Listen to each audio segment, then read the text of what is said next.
Hello and welcome to my little trip down road testing memory lane. Now, I was looking through my stash of old MCNs and I was thinking that around about this time of year, we're towards the end of August 2023 now, is when we start to get excited about the new bikes that are coming out for the following season. And it won't be long now before MCN is chock-a-block with new bike news. So far there hasn't been too much new bike news, but it's on its way. And I was thinking to myself, well, 10 years ago, what were we looking forward to? So I was digging through the MCNs and I had a bike in mind that I think is one of the most important bikes of the decade. But there was never a real song and dance about it leading up to it coming out. And in fact, it was a bike which we didn't really pay a lot of attention to, and that's the MT-07, the Yamaha MT-07. So I'm going to talk about that today. Afterwards, if you don't like MT-07s, I've got MCN here. Wednesday, February the 19th, 2014.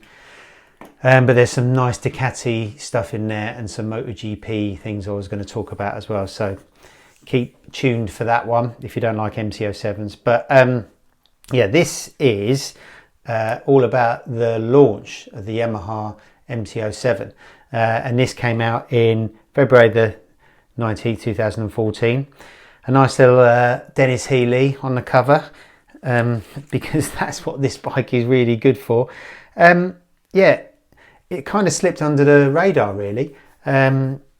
It was quite a simple bike, quite a cheap bike, and leading up to the launch there was no massive expectation of it. In fact, it was kind of in the shadow of the Yamaha MT-09, which had come out the year before, 2013, and that's one of the bikes that put Yamaha back on the map. Yamaha were really struggling up until the MT range. You know, they had a bunch of quite old design bikes. They had the R1, the cross-plane crank R1, which was really good, but that got really expensive through kind of 2011 and 12, and people weren't buying that. So the MT-09 was it was their little life raft, and they jumped on it and swam off into the sunset. And the MT-07 was kind of it was a side dish really, but it turned out to be amazing. And I think just the way it feels, it's for me kind of the spiritual successor to the RD350LC. It's not designed to be sporty, the MT-07. It's got no pretensions to be sporty, but the way it's built and the way it makes you feel, it's just an incredible feel-good bike that is as engaging for experienced riders as it is easy to ride for brand new riders, and that's kind of what made it so great really. So this is 2014, so that's nearly 10 years ago, and we went along to its launch in the Canaries. Can't remember which island it was, but anyway, a lot of launches happen in the Canaries. Generally launches happen during the winter in Europe, in southern Spain, Portugal, the Canaries generally. Sometimes they happen further afield in Australia and Japan and places like that. But generally the launches happen where there's guaranteed weather, because the manufacturers want their bikes to be in their best possible light, quite literally. So we went along to this launch and the assembled gang of journalists were there, and I let you into a little secret. You can tell how much a journalist likes a bike at a launch, because generally launches are road launches or track launches, and you get your first session, and what happens after the first session is really telling with a new bike. So, you know, if a new bike is kind of okay, it's not really that groundbreaking, it's not really that exciting, the journalists will all be quite muted after they've got off after their first session. They're generally talking about what they're going to have for dinner tonight, how they're going to get home, and a bunch of other things. On the few occasions where bikes are really good, and you don't get brilliant bikes come every day. You know, most new bikes are kind of slight evolutions of old ones, and you know what you're going to get. But you get these few little gems like the MT-07 where it just blows you away. And on these good bikes, the journalists are chattering about the bike. You get off the bike, oh, you know, you talk about like you would do with your mates when you've had a great ride. It's brilliant. And the MT-07 was one of those bikes in case. So in point, after the first ride, everyone was chit-chattering about it, how good it was. And it's funny, within, I don't know, 50, 60 yards of leaving the hotel to go off on our day's ride, I would say at least half of the MT-07s were on the back wheel already. It was just, I mean, we'll go into why. I mean, just in a nutshell, we'll go into the detail of the MCN test, but in a nutshell, it's very light, hasn't got any rider aids, apart from ABS. It hasn't got ride-by-wire throttle, so it's not a snatchy throttle, it was really smooth. And had a really punchy engine with linear power. You just knew exactly what it was going to do. And it was just fun. It was just fun. So let's kind of dive into it. What we said at the time. Well, let's kind of talk about what the bike's got really. I mean, in MCN at the time, the road tests, we gave this quite a few pages because we knew it was going to be an important bike. In terms of value, not how great it would end up being to ride. So start off with the wheels and brakes. So it's got the same wheels as the MT-09, so it's got fat tyres, so you've got a lot of grip. So the suspension, rear suspension bolted to the back of the engine, making it as simple as possible.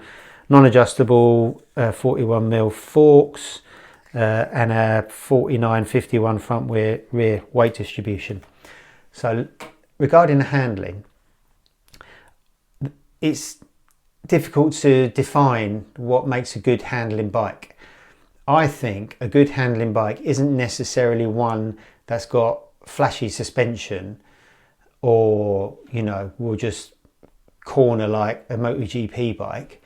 I think a good handling bike is one that's balanced and you feel really comfortable using. That gives you confidence just to ride normally or confidence to push.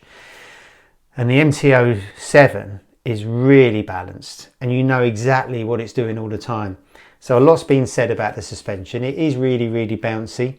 You know, when you go down a bumpy road, it's kind of all over the place, but you know exactly what it's doing.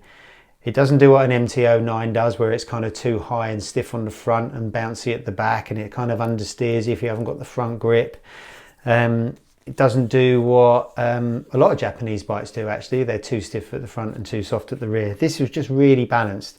And although you can improve on the handling with this with proper suspension, I don't really think you need to, because, you know, that adds to the fun of it. You feel like you're the boss of it and you can just, you know, shove it through a corner. And although it's kind of bouncing, that adds to the fun. So, you know, even though it's budget suspension, I think it's a really good handling bike. And then we've got the engine. So this is a 689cc parallel twin.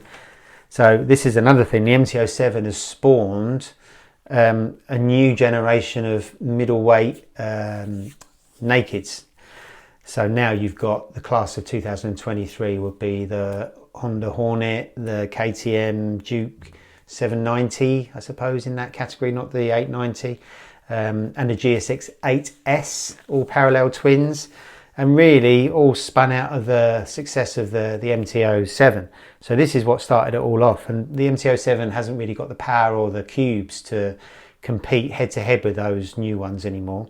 And you can see some group test videos that we've done on MCN. But back in the day, this is 689cc parallel twin.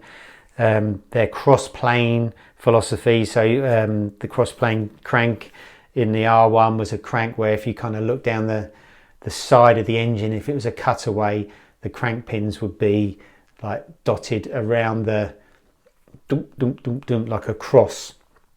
And the same with the MT-09.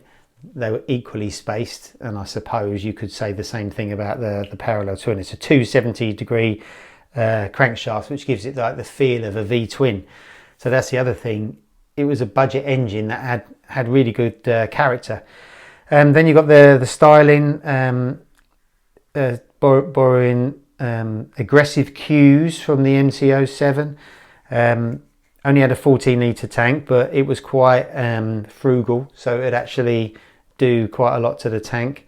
I mean, the styling was nice, pretty inoffensive, hasn't really changed up until today. I think it still looks nice. I like the ones with the turquoise wheels. Yeah, the chassis, to keep costs down, was steel, not aluminium.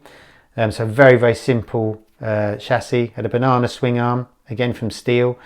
So what was the weight of this? The claimed weight was 179 kilos wet. So it's still a light bike, and the power is 74 bhp claimed at 9,000 rpm, 50 foot-pound of torque. Right, no aids, no ride-by-wire. Early MT-09s are really flawed because of their ride-by-wire, really snatchy. And like I say, the front ends of them are really, just didn't work properly. So that had a great engine. They've refined them now, but nowhere near as rounded as the MT-07, I don't think. And what else here? Yeah, so it just talks about it being light. One of the other amazing things about the MT-07 back in the day was its price. So in 2014, it cost £5,199. So its rivals of the day were the Honda CB500F, that was slightly cheaper, the Kawasaki ER6N, slightly more expensive, NC700S, slightly more expensive, Suzuki Gladius, slightly more expensive, Monster 696, much more expensive, Aprilia Shiva, blimey, remember them, really expensive, and the BMW F800R, really expensive. So it didn't really have the rivals that it's got now. It didn't have any real like-for-like rivals. I suppose the closest there would be the ER6 and the Gladius, really. Maybe the Monster, but that was a V-twin.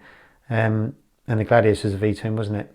So no, it didn't really have the rivals it's got now. Power-wise, where are we? It had more than all of them apart from the Monster, Shiva and BMW. Yeah, I mean, just amazing. And then the verdict, we said back then, what a surprise the MT-07 is. It's light, friendly, punchy, fast, frugal, and more fun than it has any right to be. We reckon for everyday use and shorter distance riding, it's actually better than the bigger, more expensive Yamaha MT-09. It's such a superb performer and well built, the MT-07 would still knock us sideways even if it was £1,000 more expensive. So costing just $5,199, it's simply amazing. And all this from a manufacturer that almost priced its product out of the market just a few years ago. Yamaha, we salute you.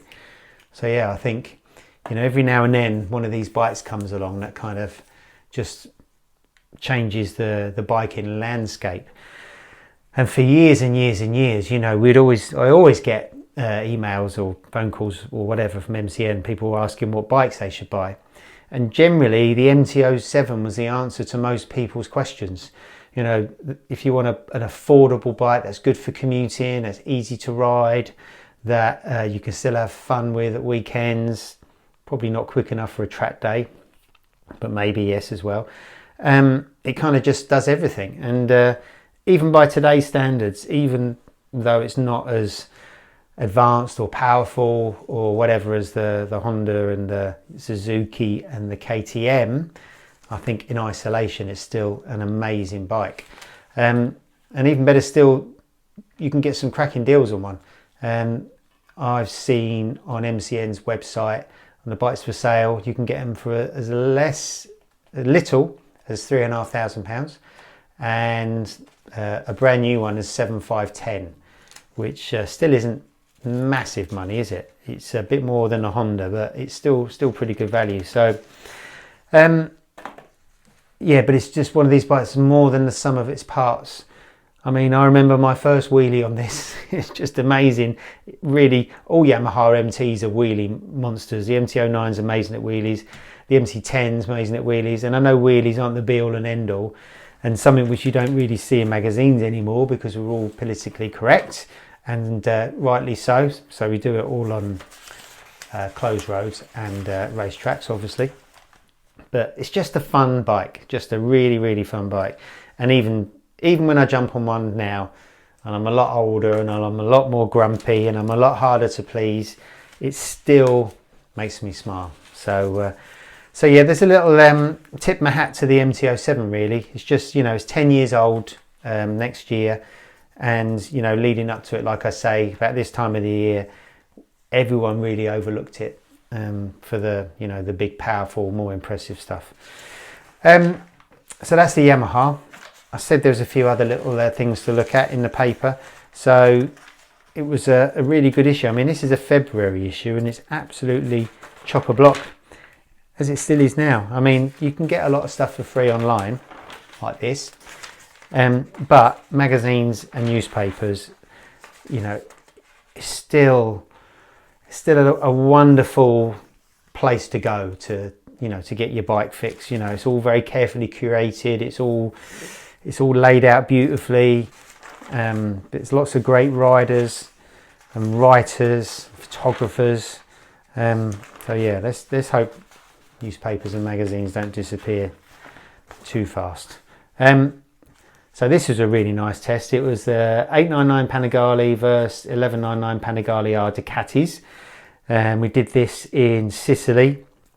So it's kind of a test that we've been doing forever, basically. When there's two models in a manufacturer's range, there's a big, powerful, expensive one, and there's a cheaper, less powerful one, which is the best. So we've gone to the extremes on this one. We've got the Panigale R, which is the homologation special for superbike racing, and the 899 Panigale, which is kind of the cheapest Panigale, the more road focused one. And it's always the same result. The big one is the one you probably want in your garage to open a door to, because it's got the nicer bits on it. It's got the power, it's got the kudos, it's got the looks. But the little ones are normally nicer to ride. I mean, especially when it comes to Ducatis, they've got smaller engines, they're easy to turn, they're more revvy and more involving.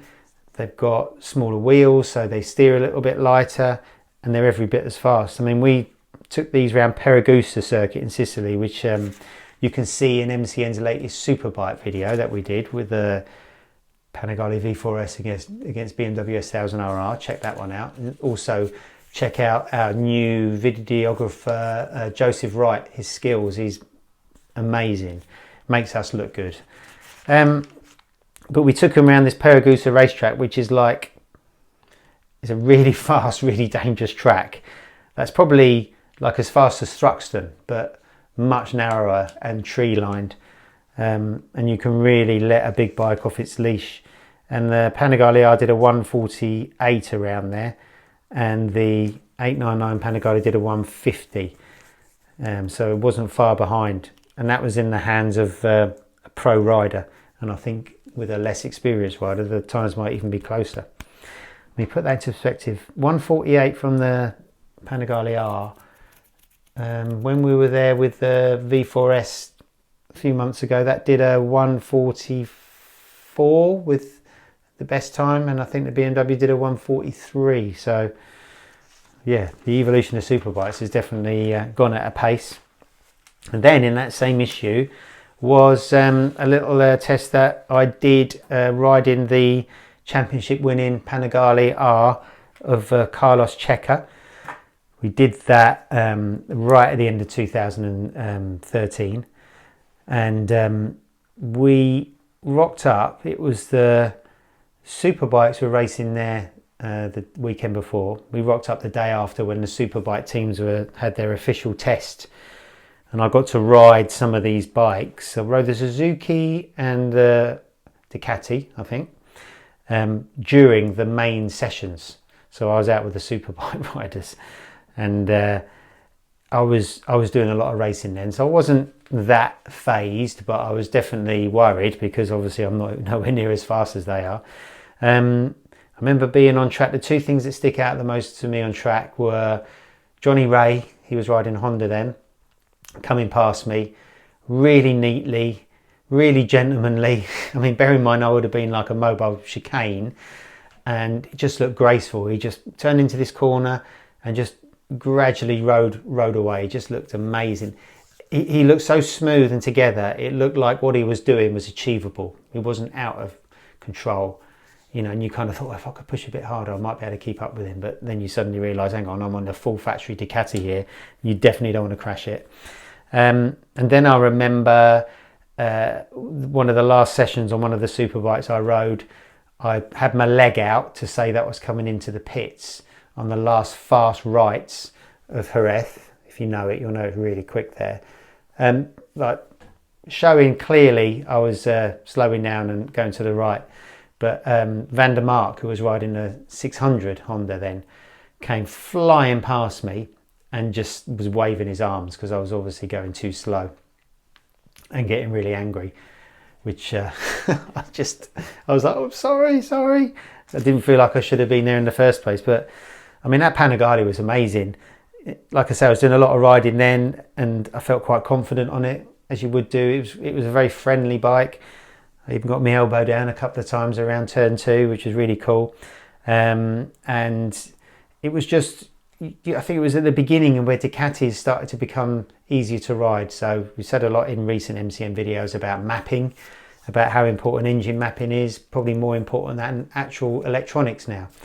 And that made the bike quite docile in the lower gears. But just reading an extract of this is quite interesting. Where are we? So they were talking about the 2013 season. After Phillip Island, we changed the exhaust to make the power fuller at low revs and flatten the power to make the bike more rideable between 7,000 and 8,000 RPM. So that's the mapping where the torque increases.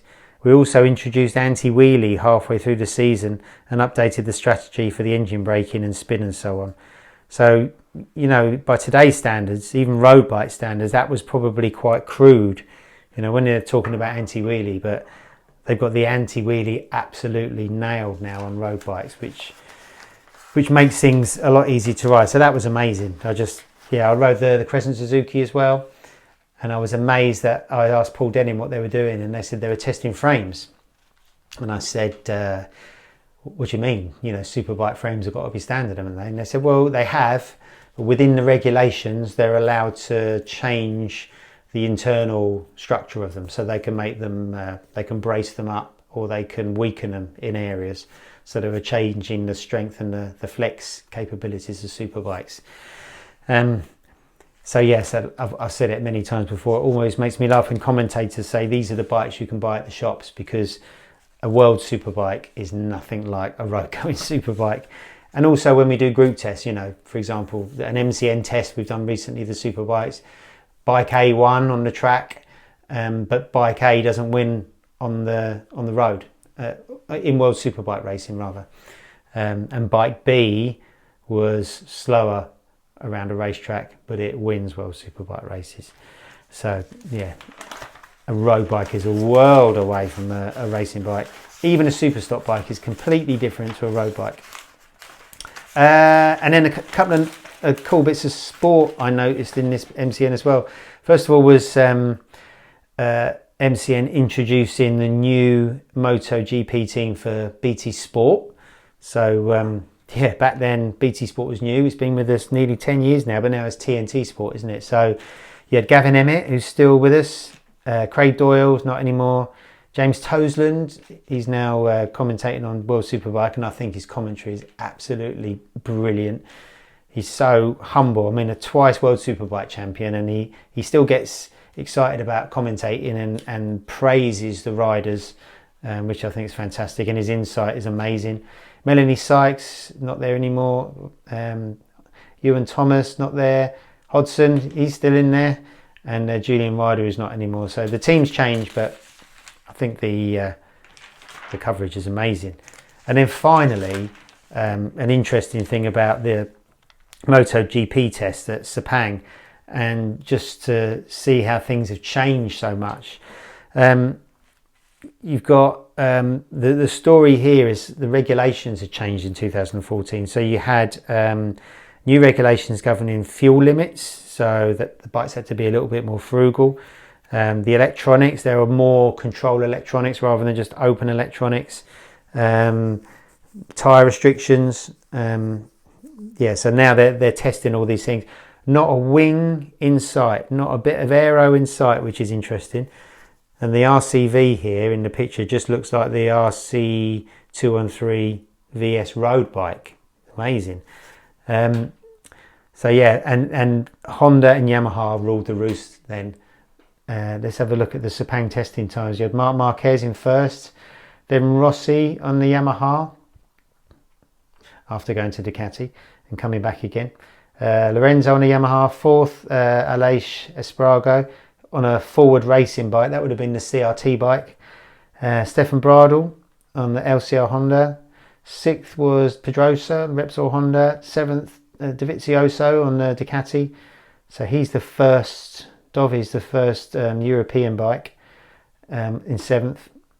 2 minutes 03. Marc Marquez 1:59. So he's 2 minutes dead, 0.3. So he's a second off. Eighth, Pole Espargaro. Ninth, Iannone on the Pramac Racing Ducati. And then Bautista on a Gresini Honda.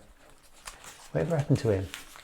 So yeah, so it's interesting how Honda and Yamaha ruled the roost now, and now they're struggling, aren't they? I think the MotoGP bikes have evolved so much, so quickly with regard to aero, electronics and ride height devices. The European factories, their lines of communication are a lot shorter, they can do things a lot quicker, and I think they've caught the Japanese factories by surprise a little bit. I mean, it's all relative, isn't it? The whole grid is covered by probably less than a second at most GPs, so the Yamaha and Honda aren't bad bikes. I mean, me or you could get on one of those and be absolutely blown away, but you know, when a tenth is everything in racing, then yeah, they're on the back foot. So, but I'm sure they'll turn that around at some point anyway. And you know, kudos to KTM as well, from coming from absolutely nowhere. They're not even in GPs in 2014. So yeah, interesting stuff. So thank you very much for watching and putting up with my ramblings about the MT-07, which I really like. It's got a really big place in my heart. But keep those questions coming in for the Q&As, and I will speak to you soon.